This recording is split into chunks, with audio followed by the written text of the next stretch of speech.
Major Nidal Hasan described himself as a soldier who switched sides, an American-born Muslim who gunned down those he was due to serve alongside. November the 5th, 2009 was the day when he was scheduled to deploy to Afghanistan. Instead, he walked into a room full of people he knew would be unarmed and started firing.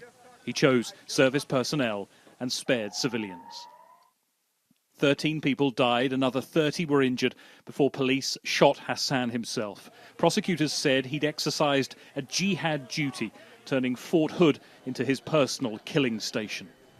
A court-martial jury of 13 fellow army officers found him guilty on all counts, to the delight of relatives of those who died. They were waiting until they could get out in the hallway to let loose with their feelings, but you could see it on their faces. There was a lot of people holding back tears. Some people were just crying. You know, it was pretty moving. It was very emotional. Hasan had wanted to claim that he acted in defense of others, namely Taliban fighters who would have been killed by US forces. He wasn't allowed to, and from that moment on, he offered no witnesses, no testimony, and no closing arguments. He admitted he was the gunman, and in the view of the lawyers appointed to help him, this was the verdict he wanted. Hasan had once been a regular at this mosque in Virginia. Evidence of how he'd become increasingly radical before the shootings wasn't presented to the court.